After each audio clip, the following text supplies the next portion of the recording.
Winter yet again, when temperatures drop and snow starts to fall. The days become short and nights stretch on. So I thought it fitting to tell a tale about a realm where the nights are deadly and the days are freezing. So grab your finest vodka, something good to eat, and lean back as I tell you about Kislev. Welcome to Kislev, a land where the winters are long and the bears are longer, and everyone's default solution to problems are put on another fur and hit it harder. Kislev sits bravely between the civilized old world and the frothing madness of the chaos wastes, which means its people wake up every morning, look north, sigh deeply, and say, "Ah, chaos again." They are a tough, stubborn folk who believe that if something can survive frostbite, demons, and a charging cavalry of axe-wielding lunatics, it probably deserves to live. Probably. Their armies ride war horses that look like they wrestled blizzards for fun, and are led by ice witches who can literally freeze your soul. And yes, sometimes go to war on the backs of giant bears, because Kislev saw horses and thought, not intimidating enough. The nation is ruled, more or less, by the Ice Court, where magical winter sorcery meets political intrigue, and where smiling politely might mean you're about to be turned into a decorative ice sculpture. And fate is split between Urshan the bear god, patron saint of stubborn endurance, Tal, Dash, and anyone else willing to keep chaos out of the pantry.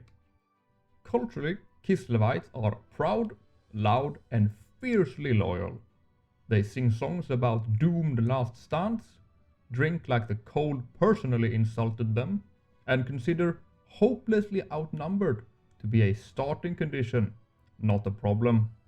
Now that we know a bit more about Kislev, I think it is time we jump into the real meat of the story, and where best to start than the land itself.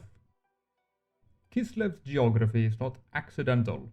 It is hostile by design, as though the land itself signed a pact to be difficult. The steppes stretch endlessly, flat enough to make invading armies feel confident, and yet exposed enough to make them wrong. The snow hides ravines, the fog swallows formation, and the forests are dense, ancient, and deeply uninterested in your supply lines. Roads exist, but only in theory, and winter does not politely arrive. It ambushes. This is reflected in Kislev's gameplay in Total War. They thrive in defensive wars, holding choke points, letting their enemies exhaust themselves, watching chaos stacks melt before even reaching the walls. Unless we're talking about Throt and them Skaven, who can just bury underneath it all, the rat bastards. I mean, I've lost count how many times I defended Prague, while simultaneously trying to deal with Azhag, Drycha, and or Vlad. Or when I had to gamble to deal with Throt, because as mentioned earlier, they just go underneath, so you have to march out and hope no one attacks Prague for one turn. Cities are fortresses first and communities second. The walls are thick, the gates are heavy, and every settlement has been burned at least once, which gives Kislevite architecture its distinct look. Functional, rebuildable, and emotionally prepared to be destroyed again. And invaders usually complain that Kislev is unfair. Kislev nods politely, offers them a drink before they freeze. You gotta show respect, even between enemies. Kislevites are raised with an understanding that life is hard, unfair, and cold, but also that complaining doesn't make it warmer. Children learn to ride almost as soon as they can walk. Storytelling is loud, dramatic, and usually ends with someone dying heroically or surviving out of sheer stubbornness. Humor is dark, sharp, and best delivered over a fire with strong alcohol. And the old divide the people between the Ongol and the Gospodar, the still existing horse lords versus city builders, tradition versus authority. The Ongols are the original people of Kislev, hardy steppe nomads expert horse archers and masters of surviving brutal winters with grim practicality. They're known for their darker hair, lean builds, and a culture shaped by the wilds and constant border warfare. They are basically Mongols against the forces of hell, or worse. The Gospodars, meanwhile, arrived later from the east and became Kislev's ruling culture. They're more settled, more urban, and brought the institutions Kislev is famous for today. Its cities, the Ice Court, and powerful Tsarina-led state. They tend to be broader built, fairer haired, and politically dominant. In short, the Mongols are tough, nomadic originals, and the Gospodars are the later arrivals who built the crown and now run the realm.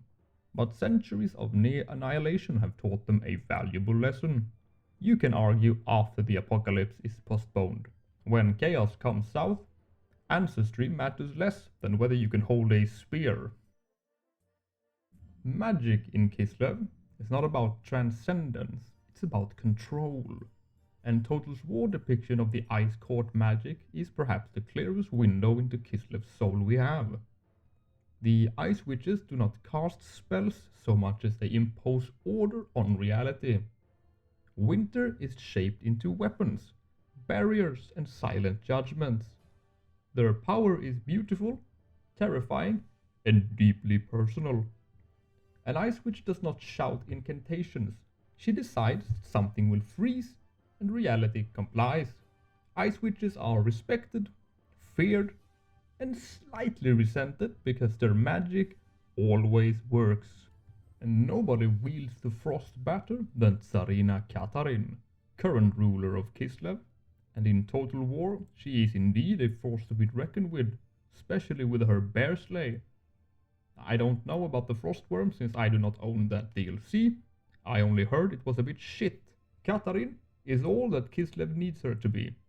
She is fierce, she is powerful, she is charismatic, and with the swish and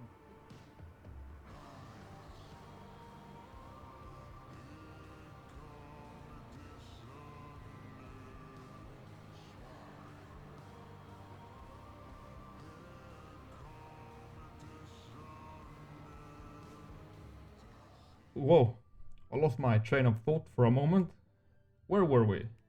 Oh, right. And with the swish and flick of a wrist, will turn the most recent Chaos Army into ice sculptures. Ursun, meanwhile, is the spiritual backbone of the nation. He is not a god of victory, he is a god of endurance. His faith teaches that suffering is inevitable, but breaking is optional. Ursunite priests are practical, blunt, and deeply unimpressed by despair. To deal with the threats you are going up against, you will need a couple of patriarchs in your armies to keep morale and buff your units, at least in the early stages of the game. We'll get to why later. And basically, if you are praying prettily, you are doing it wrong. Total War makes one thing crystal clear. Kislev's armies are built for adaptation. Hybrid units are at the heart of the roster. Kossars shoot and fight. Armored Kossars shoot better and fight harder. And Streltsy bring disciplined firepower and brutal melee presence. This reflects a culture where specialization is a luxury and flexibility is survival. Black powder and axe, because sometimes you only get one shot. They fight in layers, fire, brace, and then chop their way through whatever's left.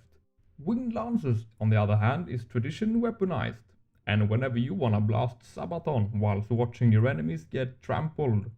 The charges are thunderous, terrifying, and often decisive, but also symbolic.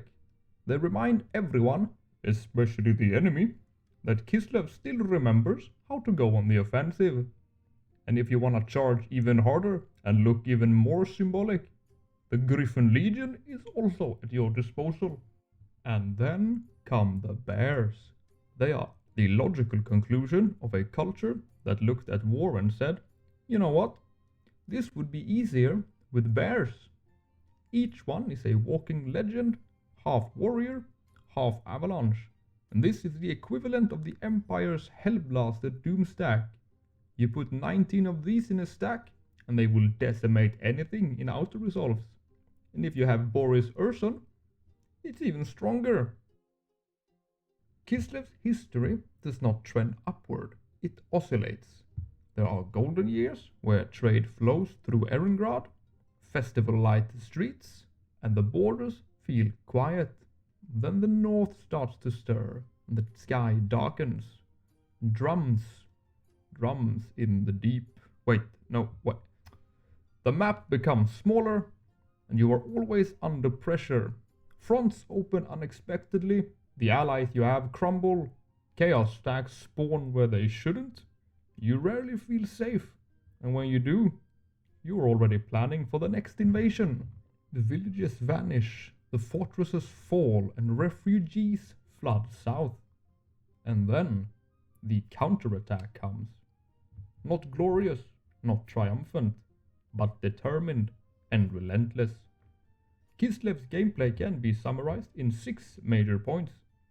Defend the north, lose a settlement, retake it, fortify, march out, and repeat. Yet somewhere in that rhythm, Kislev grows, provinces stabilize, armies become elite, the chaos becomes manageable. And now every invasion leaves a scar, but also lessons, new tactics, new heroes, and new stories to shout over ale. Kislev survives because it has accepted a truth others avoid. The world may end, but not today. It does not chase perfection or peace, it chases tomorrow. The nation exists in a permanent state of readiness, culturally, spiritually, and emotionally. Hope in Kislev is not naive, it is forged. They celebrate survival like a victory. They rebuild without bitterness. And they laugh, not because things are funny, but because laughter reminds them they're still human. Kislev isn't heroic because it wins, it's heroic because it stands. Because if it falls, the world will notice. And when the map lights up red with chaos corruption, and your armies are depleted, but still holding, you understand what Kislev has always been. Not the end of the world savior, but the reason the world gets another turn. And so when the snow falls again, and the horns sound from the north, Kislev does what it has always done. It tightens its grip, raises its banners, and endures for one winter more. And there you have it. A rather short story into the land where Christmas is basically whenever only one chaos invasion happens. I thank you a lot for listening, and I'll see you in the next one.